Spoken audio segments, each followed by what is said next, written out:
The envelope trembled in my hands as my vision blurred. My brother Cal's handwriting stared back at me, unmistakable, with those looping L's that always leaned too far right. I'd found it tucked beneath Autumn's pillow while changing our bedsheets. A love letter to my wife. From my brother. Dearest Autumn, it began.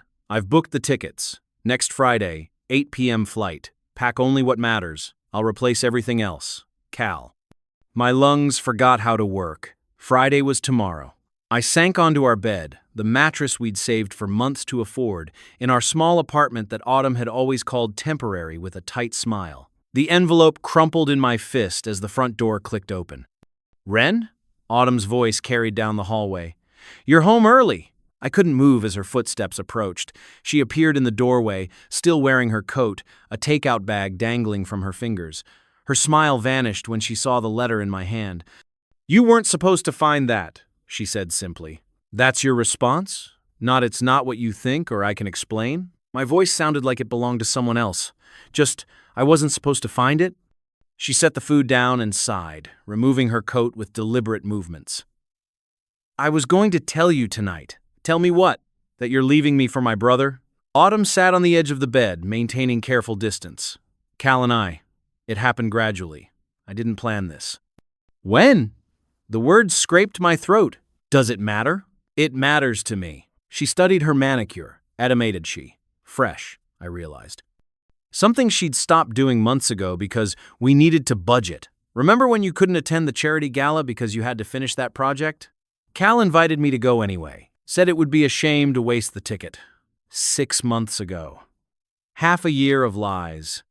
He understands me, Wren. He sees the life I want. The life you want, I repeated, with his money. Her eyes flashed. That's unfair. It's not about the money. Then why him? Why my brother? Because he doesn't settle, the words exploded from her. He doesn't accept mediocrity. Everything about your life is safe, small. You're content in this apartment, with your modest job, your modest dreams. Each word landed like a physical blow. Cal takes risks. He builds things, creates wealth. When I'm with him, I feel like anything is possible. She finally met my eyes. When was the last time you made me feel that way? I had no answer. I didn't mean for this to happen. She continued, softer now. But I won't apologize for wanting more than this. She gestured around our bedroom. More than you're willing to give me. I stared at the woman I'd loved for 8 years, trying to reconcile her with the stranger before me. Does he know you're telling me now? He's waiting for me, downstairs. My brother was sitting in his luxury car outside our building, waiting to take my wife away. The ultimate betrayal, packaged in convenience. I've packed most of my things already, she added. I can get the rest another time. I noticed then the missing perfume bottles from her dresser, the emptier closet, the vanished photographs. She'd been disappearing in pieces. Were you ever going to say goodbye, or just leave a note? Wren, please don't make this harder. Harder? For who? You? My brother? I stood up, anger finally breaking through shock. You two deserve each other. I walked to the window and pulled back the curtain. There was Cal's sleek black car, double parked with hazards blinking. My successful brother, who'd always had everything come easily to him. Just go, I whispered. She hesitated only briefly, then gathered her purse. At the doorway, she paused. I hope someday you'll understand. I understand perfectly. My voice was ice. You chose money over marriage. Her lips tightened. I chose possibility over stagnation. After she left, I sat motionless on our bed, my bed now, for hours. When darkness fell, I found myself standing in the kitchen, staring at the wedding photo on our refrigerator. Us, younger and radiant with hope. Cal stood beside me in the photo, best man and brother, his arms slung around my shoulders. With trembling fingers, I removed the magnet and let the photo fall into the trash. That night was just the beginning of my unraveling. If you're still with me, I appreciate your patience. This isn't easy to share, but sometimes the most painful stories are the ones most worth telling. If my experience resonates with you, consider subscribing to hear more stories of betrayal and eventual justice. Trust me when I say, this journey takes turns even I couldn't have predicted. My name is Renwick Hayes. Friends call me Ren. At 34, I was an architectural systems designer, Not the architect who gets his name on buildings, but the person who makes sure those buildings work efficiently. I designed the invisible systems that keep places functioning. Appropriate, since I'd always been the invisible Hayes brother. Cal was the visible one, 5 years older, several inches taller, and infinitely more charismatic. While I calculated airflow and energy efficiency, Cal developed properties and cut ribbons. His face appeared in business magazines, mine appeared on employee ID badges. Our childhood cemented these roles. Cal captained sports teams. I joined math club. He dated homecoming queens. I tutored them. Our parents never explicitly favored him, but they never needed to. The world did it for them. Despite this, we'd been close. Cal protected me from bullies, celebrated my academic achievements, and seemed genuinely proud of my less glamorous successes. When I met Autumn at 25, Cal had enthusiastically approved. "She's fiery," he told me over beers after our third date. "Keeps you on your toes. You need that, little brother." Autumn Keller was studying interior design when we met. She had copper-red hair that matched her name, a sharp wit, and dreams bigger than her bank account. I fell hard and fast. When we married a year later, Cal threw us an extravagant wedding beyond what we could afford. "My gift to you," he insisted. I accepted, grateful then for his generosity. 8 years later, watching his car drive away with my wife inside, that generosity felt like something else entirely. The weeks following their departure passed in a fog. I worked, slept, and occasionally remembered to eat. Friends called, but I let their messages pile up unanswered. What could I say? My brother and wife ran away together. "Please bring casseroles." A month after they left, on a gray Saturday morning, my doorbell rang. Cal stood in the hallway, looking uncharacteristically unsure of himself. "Can I come in?" he asked. I considered slamming the door, but curiosity won. I stepped aside. He surveyed my apartment, taking in the empty pizza boxes and scattered clothes. "You're not doing well." Brilliant observation. "Ren, I know you hate me. Hate requires energy I don't have." Cal sighed, running a hand through his expensively cut hair. "I came to apologize. Not for being with Autumn, that's real, and I won't apologize for love, but for how it happened." "Love," I repeated. "Is that what you call stealing your brother's wife?" "She wasn't happy, Ren. You must have seen that. What I saw was my wife and my brother betraying me for months behind my back. He had the decency to look ashamed. We should have handled it differently." "You should have handled it not at all." My voice rose. "She was my wife, Cal. Mine. Of all the women in the world, why her?" "It just happened." We connected. "It just happened," I mimicked. "Things don't just happen to you, Cal. You make them happen. You saw something you wanted, like always, and took it." He stared at me, then nodded slowly. "Maybe you're right. Maybe I did. But she wanted to be taken." The truth in his words stung worse than any lie. "We're getting married," he continued, "in 3 months." The room tilted. "Congratulations. I want you there." I laughed, a harsh sound that scraped my throat. "At your wedding? To my wife?" "Ex-wife soon. The papers will arrive next week. Get out." My voice was dangerously quiet. "Ren, please, you're still my brother." "Get out!" I shouted, hurling the nearest object, a coffee mug, at the wall beside him. It shattered, sending ceramic shards across the floor. Cal backed toward the door. "I'm sorry it happened this way, truly, but I'm not sorry she's with me now." After he left, I sank to the floor among the broken pieces of ceramic. How fitting, I thought, that the mug had been a gift from Autumn. The divorce papers arrived as promised. I signed them without reading beyond the necessities and returned them the same day. My marriage ended with the stroke of a pen, with none of the ceremony that had begun it. I didn't attend their wedding. Instead, I worked 60-hour weeks, designing systems for an overseas development. When photos appeared on social media, Autumn radiant in a designer gown that cost more than our entire first wedding, Cal beaming beside her, I deleted my accounts. Life continued. I moved to a different apartment, one without memories of Autumn. I worked. I existed. Occasionally, mutual friends would mention them, Cal's latest development project, their extravagant vacation, the riverside mansion they'd purchased. I learned to change the subject quickly. 3 years passed this way. I dated occasionally, but never seriously. Trust, once shattered, proved difficult to reassemble. Then came the call that changed everything. Mr. Hayes? An unfamiliar voice, formal and somber. This is Dr. Pierce from Memorial Hospital. Your brother Calvin has been admitted in critical condition. My body went cold. What happened? There was an accident. A fall at a construction site. He's asking for you. I arrived at the hospital 30 minutes later, my mind racing with contradictory emotions, concern, anger, confusion. A nurse directed me to the ICU, where I found Autumn pacing outside a room, her face streaked with tears. She froze when she saw me. Ren, I ignored her, speaking to the nurse instead. I'm Calvin Hayes' brother. The nurse nodded solemnly. He's been asking for you. The doctor will be by shortly to explain his condition. As I moved toward the door, Autumn caught my arm. Ren, wait. It's bad. Really bad. I looked down at her hand until she released me. Why did he call me? Because you're his brother, she said, as if it were obvious. And because... She hesitated. He needs to tell you something.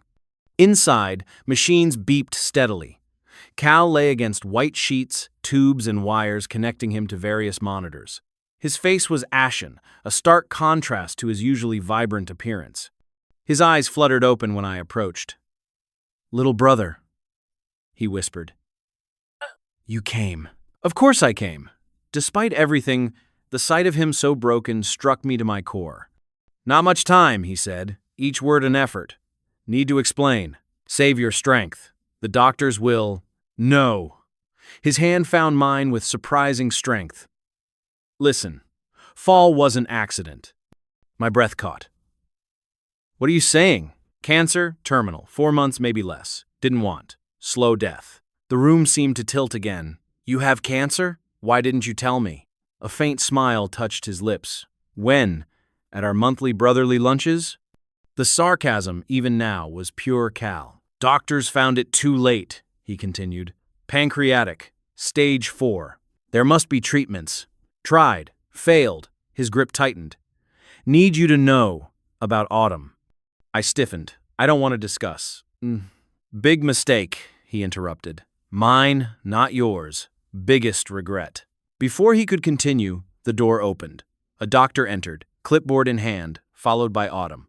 Mr. Hayes, I need to examine your brother, the doctor said. Cal's eyes locked with mine. Come back. Promise. I promise, I said, extracting my hand from his grip. In the hallway, Autumn stood hugging herself, looking smaller than I remembered. Did you know? I asked. About the cancer? She nodded, fresh tears spilling. He made me promise not to tell anyone, said he didn't want pity. And the fall? Her eyes met mine, filled with understanding and horror. He claimed it was an accident. How convenient that you're already a widow, I said coldly. The slap came fast, stinging my cheek. How dare you, she hissed. I'm losing my husband, and I'm losing my brother. Again. I turned away. Call me when I can see him. I spent the night in the hospital waiting room, drifting in and out of uneasy sleep. Around dawn, the doctor approached me. Mr. Hayes, your brother is asking for you. His condition has deteriorated overnight. I suggest you don't wait. Cal looked worse, his breathing labored, his skin taking on a yellowish tinge. Ren, he whispered when I approached. Autumn? Getting coffee, I said, sitting beside him. Good, need to tell you, without her hearing. He gestured weakly for me to come closer. Made arrangements. Everything goes to you. I blinked, uncomprehending. What are you talking about? Will. Changed it. Month ago. House, company, money, all yours. Cal, I don't want your... Not finished, he interrupted. Special conditions. Watch her. When I'm gone, she'll come to you. Autumn? Why would she... Money, he said simply. Always about money with her. Realized too late. His monitor beeped more rapidly as his breathing grew more labored. Cal, don't talk like this. You need to rest. No time. His eyes burned with intensity. Promise me, when she comes, follow instructions. In the will. What instructions? Bramwell knows. My lawyer. His hand clutched mine. Promise. I promise, I said, not understanding but unable to refuse a dying man. His eyes closed briefly, then opened again. One more thing. Business always knew you were the real genius. Cal, please. Should have been partners. His voice was fading. Should have been honest. The monitor's beeping became erratic. Cal's eyes widened, then focused on something behind me. Before I could turn, nurses rushed in, pushing me aside as they worked to stabilize him. In the chaos, I backed against the wall, watching helplessly as they fought to save my brother. Through the shifting bodies, I caught glimpses of his face, frightened, then peaceful, then vacant. The steady tone of a flat line filled the room. Time of death, 6:47 a.m., the doctor announced. I slid down the wall to the floor, numb with shock. Autumn's scream from the doorway barely registered as the reality sank in. Cal was gone, and his final words suggested a truth I wasn't prepared to face. The funeral was a blur of black suits and empty condolences. I stood beside the casket, accepting handshakes from people who knew Cal as a businessman, a developer, a success story. None of them knew him as my brother. None of them knew our complicated history. Autumn stood opposite me, draped in designer black, accepting embraces with practiced grace. Our eyes met occasionally across Cal's mahogany casket, and each time I looked away first. The graveside service ended with a scatter of earth and murmured prayers. As mourners dispersed, Bramwell, Cal's attorney, approached me. "Mr. Hayes," he said formally, "the reading of the will is scheduled for tomorrow morning at my office. Your presence is required." Required? Your brother was most insistent. He handed me a business card, 10 o'clock. As he turned to leave, I noticed him deliver the same message to Autumn, whose red-rimmed eyes sharpened with interest at the word will. That night, alone in my apartment, I unpacked memories I'd carefully stored away. Cal teaching me to ride a bike, Cal defending me against neighborhood bullies, Cal helping me move into my college dorm. Then, later memories, Cal introducing me to Autumn at a gallery opening. Cal standing beside me at our wedding, clapping me on the back as he toasted our happiness. His betrayal had been absolute. Yet his final words suggested regret. Not just for taking Autumn, but for something deeper. Should have been partners, he'd said. What did that mean? Morning arrived after a restless night. I dressed carefully, unsure what to expect from the reading. When I arrived at Bramwell's downtown office, Autumn was already seated in the reception area. She wore a black suit that managed to be both respectful and flattering. Her copper hair was pulled back severely, emphasizing the paleness of her face. "Wren," she acknowledged with a small nod. I sat across from her without responding. The silence stretched uncomfortably until Bramwell's assistant called us in.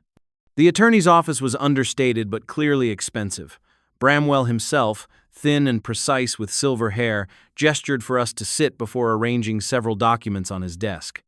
"Thank you both for coming," he began. "Before we proceed, I must inform you that Calvin was very specific about his wishes.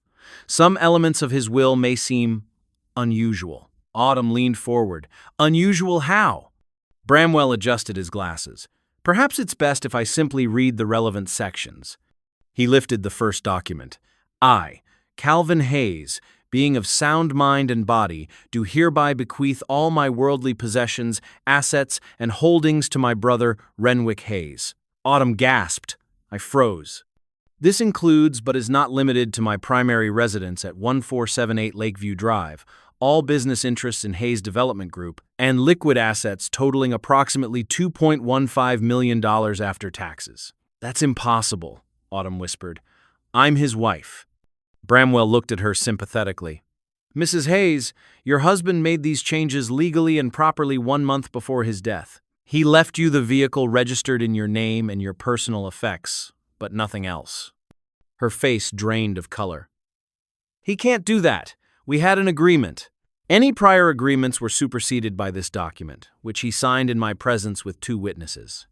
I stared at the attorney, still processing the magnitude of what Cal had done. Everything.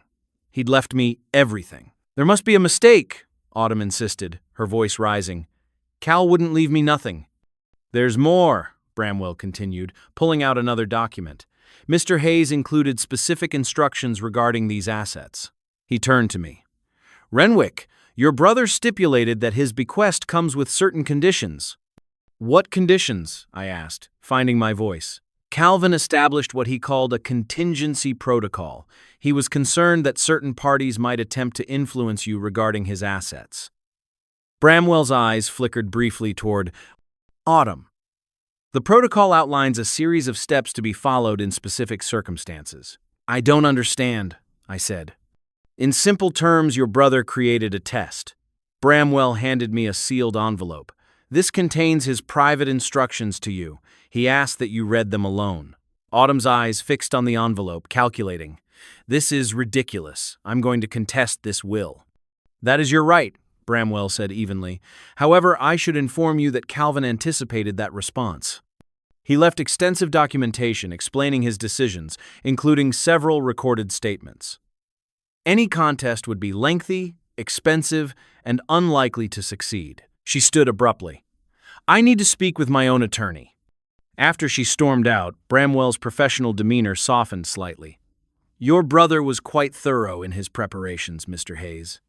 He wanted to protect you. From what? That, he said, nodding at the envelope in my hands, is for you to discover. I waited until I was home to open Cal's letter. Inside was a single sheet of paper with a web address, username, and password.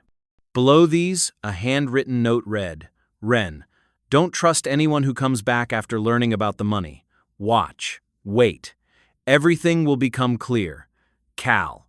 My hands trembled as I logged into the website, a secure cloud storage service. Inside was a folder labeled simply Proof.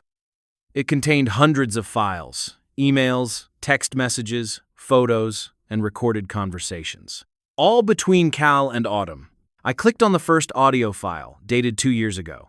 I'm tired of the looking, Autumn's voice, slightly distorted but unmistakable.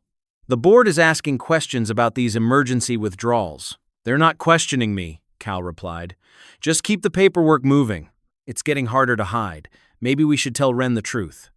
About what? That his architectural systems make my buildings successful? That I've been passing off his work as mine for years?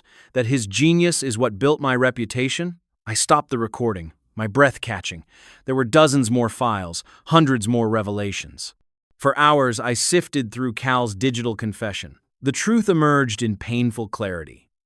While I designed systems for my employer, Cal had been stealing my concepts, implementing them in his own developments, and taking credit for the innovations. My invisible work had been the foundation of his visible success, all while he slept with my wife. The most recent files revealed something else. Autumn had been helping him hide financial irregularities.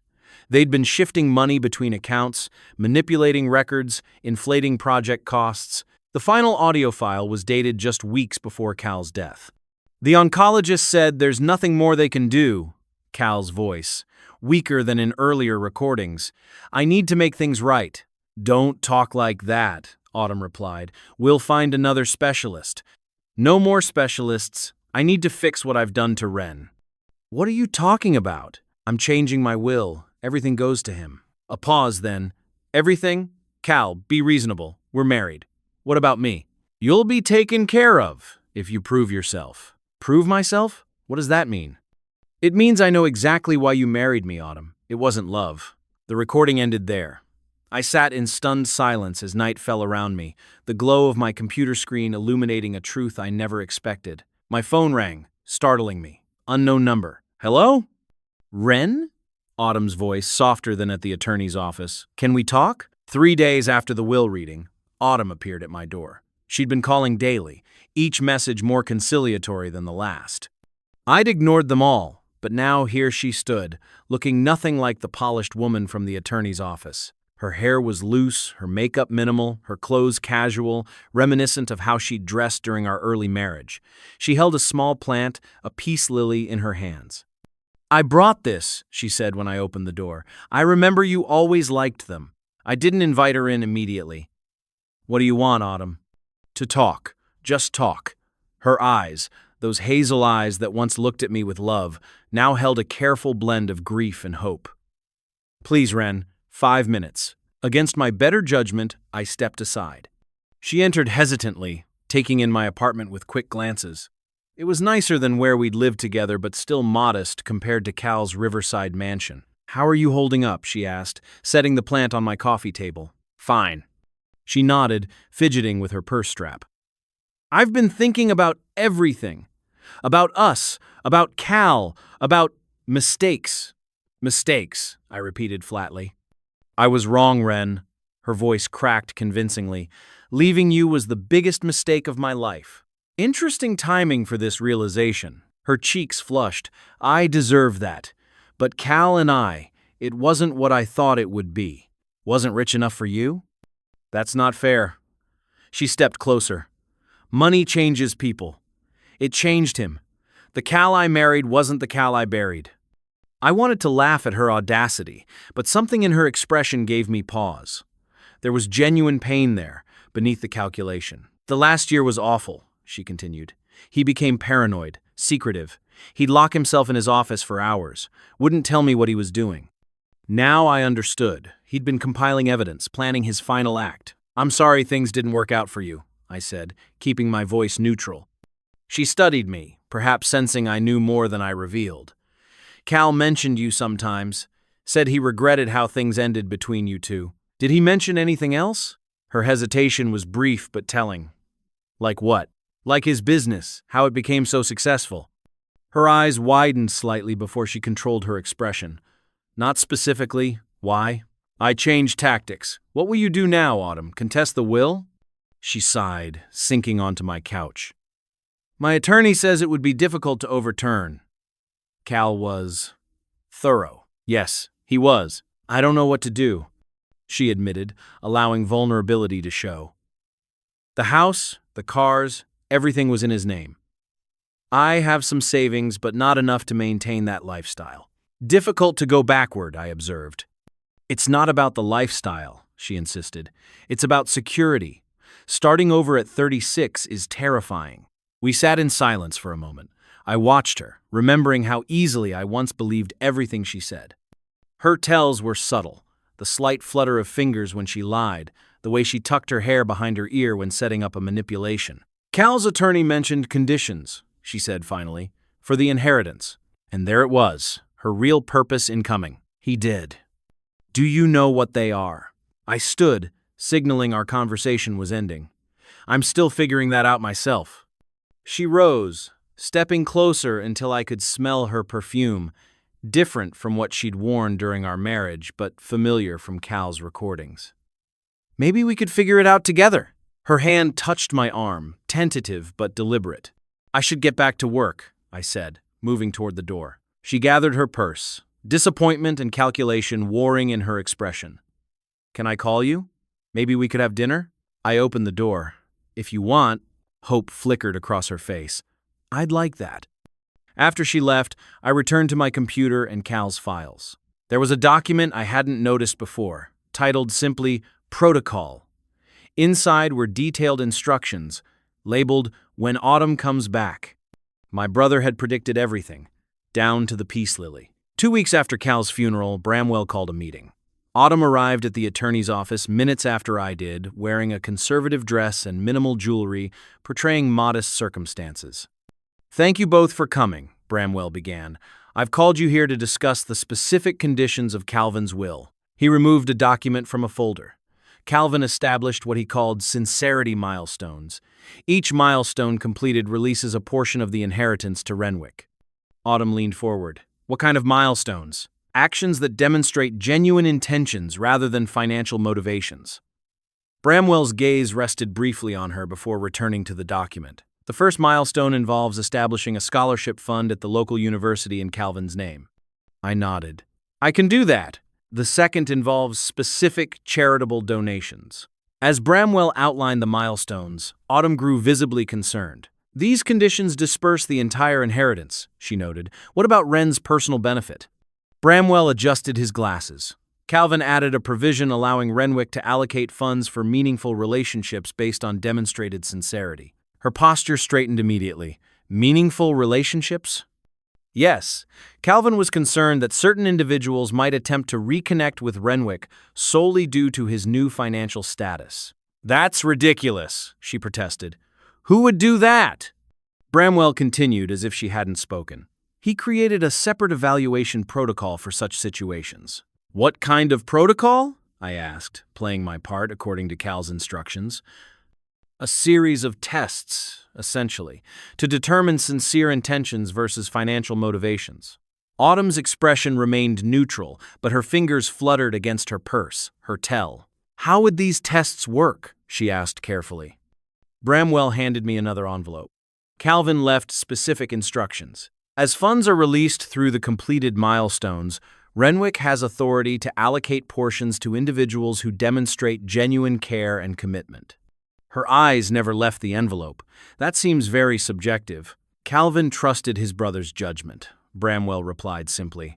However, he did establish objective criteria for evaluation. As we left the attorney's office, Autumn touched my arm. This all seems needlessly complicated. Cal was always thorough, I said. Ren, she hesitated. About that dinner we discussed. Are you free tonight? Looking into her calculating eyes, I thought of Cal's instructions. Play along. Let her believe she's succeeding. I could be, I replied. Her smile was triumphant but contained. Wonderful. I'll cook, like old times. That evening, Autumn prepared dinner in my kitchen, moving with familiar ease. She'd brought groceries, wine, even candles. The performance was flawless, the grieving sister-in-law seeking comfort in shared memories. Remember our first apartment? She asked, stirring sauce that filled the air with garlic and basil. How the oven only worked if you kicked it first. I smiled despite myself. And the neighbor who practiced saxophone at midnight. Mr. Dorian. She laughed, the sound almost genuine. You threatened to learn bagpipes in retaliation. For a moment, the years fell away. I could almost forget what I knew. Almost. Over dinner, she skillfully directed conversation toward Cal's inheritance. I've been thinking about what Bramwell said, she ventured, refilling my wine glass, about the evaluation protocol. Have you? It seems like Cal wanted to protect you from people with ulterior motives. Her eyes met mine meaningfully. People unlike me, who truly care about you. Is that what you're demonstrating? Care?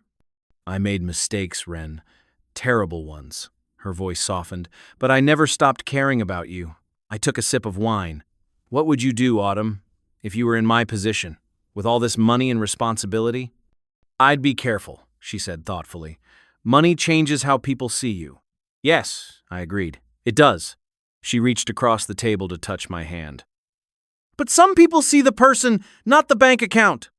Like you? I knew you before any of this. I loved you when we had nothing. Yet you left. Her hand withdrew. I was confused, dazzled by Cal's lifestyle. But it was hollow, Ren. Nothing about it was real. If only she knew how right she was. The conditions in Cal's will, I said, changing direction. The first milestone is establishing that scholarship fund. Her eyes brightened with interest. Have you started on that? Meeting with the university next week. Once that's done, the first portion of the inheritance is released. How much? She asked, then immediately tried to soften the question. I mean, what percentage of the total? About 10%. Roughly $200,000. She nodded, too casually. And the evaluation protocol Bramwell mentioned? Cal left instructions. Apparently, I can allocate funds to people who demonstrate genuine commitment. What kind of commitment? I shrugged. That's what I'm trying to figure out. Her mind was working rapidly. I could practically see the calculations behind her eyes. Maybe I could help. We could review the instructions together. Maybe, I said non-committally. It's getting late. She helped clear the dishes, standing closer than necessary as we worked side by side at the sink. Before leaving, she leaned in and kissed my cheek. I've missed this, Ren. Missed us. After she left, I opened Cal's protocol document again. Phase 1 was complete. She'll start with nostalgia, Cal had written. Then move to physical reconnection. Proceed with Phase 2 when she suggests helping you manage the inheritance. Over the next 2 months, Autumn wove herself back into my life with practice skill. Weekly dinners became twice weekly. Friendly conversations grew more intimate. Her touches lingered longer. I completed the first milestone, establishing the Calvin Hayes Architectural Innovation Scholarship. As promised, Bramwell released the first portion of the inheritance. Autumn was waiting at my apartment when I returned from signing the papers. Congratulations, she said, opening a bottle of champagne she'd brought. Cal would be proud. Would he? Of course. She handed me a glass. You're honoring his legacy. We toasted, and she moved closer on the couch. Have you thought more about the evaluation protocol?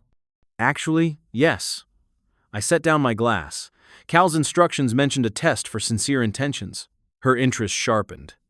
What kind of test? A commitment to personal growth, apparently. Finishing something left incomplete. That's vague. Not really. I met her eyes. You never finished your design degree. She blinked, caught off guard. That was years ago. Cal specifically mentioned it in his instructions. He suggested allocating funds to help someone complete unfinished education if they demonstrated genuine commitment. I could see her mind racing, weighing the effort against potential reward. How much would be allocated? She asked finally. 50,000, according to his guidelines. She pretended to consider, though her decision was already made. I've actually been thinking about finishing my degree. This seems like a sign. It does, doesn't it? The next day, she enrolled in classes to complete her design degree.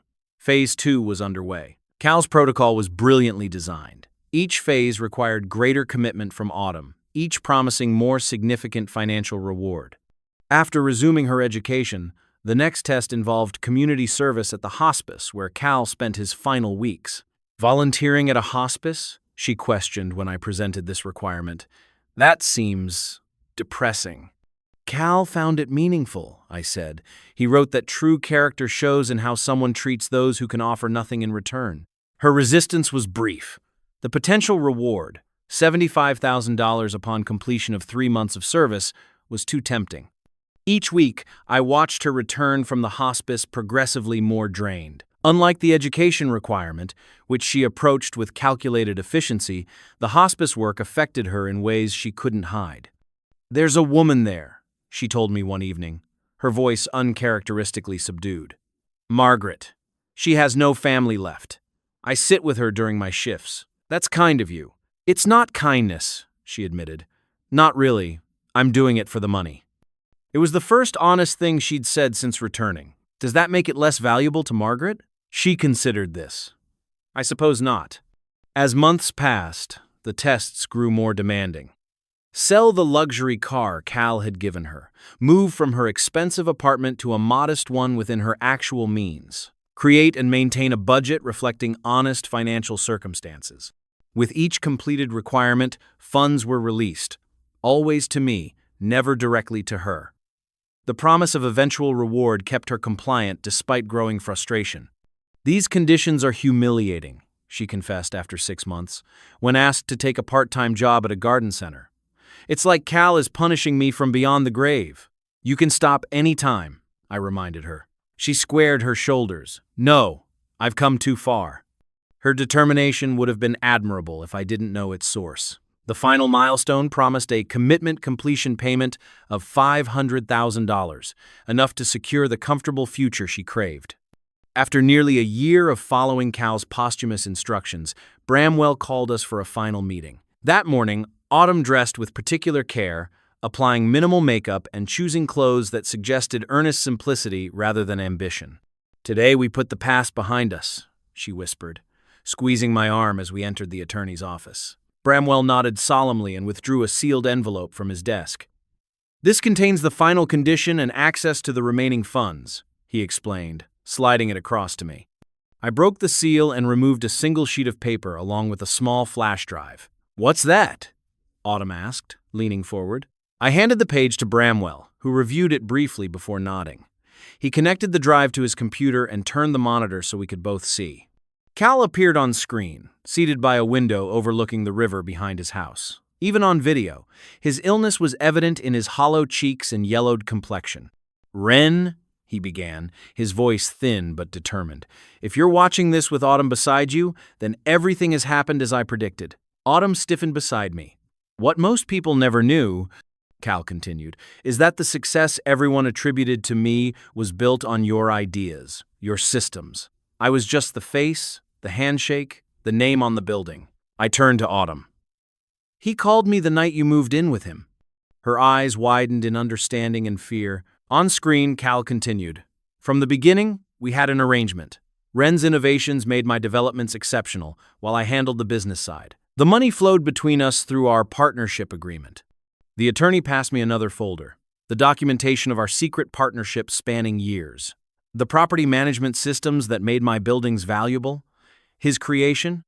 Cal explained. The energy efficiency innovations that won awards? Allren. I lived visibly. He lived quietly. That was our preference. I watched Autumn's face as understanding dawned. The tests weren't about sincerity, Cal said, his image looking directly at the camera. They were willful demonstrations of motivation. Each agreement Autumn signed while completing those tasks provides legal proof of her intentions. Bramwell handed her the final document, not a check, but a civil claim for attempted fraud and material misrepresentation. You spent a year proving you returned solely for financial gain, I said quietly. Every complaint about humiliation, every calculation of risk versus reward, all captured through legal channels you authorized. Her face drained of color. You knew? All along? Cal left me everything, including the truth about both of you. The actual inheritance has been in Renwick's possession for years, Bramwell explained. The systems and methods that powered Calvin's visible success were always contractually protected. Calvin merely helped create this scenario to ensure justice. I stood up, oddly calm. The scholarship fund is real. The hospice donations are real. The only thing that wasn't real was the promise of money for you. You can't do this, she whispered. Actually, we can, Bramwell interjected. You signed multiple documents acknowledging your understanding of the conditions and your motivations for fulfilling them. I'll fight this, she said, desperation creeping into her voice. With what resources? I asked. You've spent a year proving you have none of your own. Outside on the street, I breathed deeply, feeling lighter than I had in years. My phone chimed with a text from Maggie, the hospice volunteer coordinator I'd been seeing for the past few months, a relationship built on genuine connection rather than calculation. How did it go? She asked. It's over, I replied. Cal's final gift wasn't money or property. It was closure, the chance to see the truth and finally move beyond it. Autumn had chosen money over marriage once. This time, that same choice had cost her everything. If this story resonated with you, consider sharing it with someone who might need to hear it. Sometimes the greatest revenge isn't about hurting those who hurt us. It's about finally seeing them clearly and choosing a different path forward. Subscribe if you'd like to hear more stories about justice, redemption, and the courage to begin again after betrayal. Because in the end, the best revenge is living well, on your own terms, with people who value you for who you are, not what you can give them.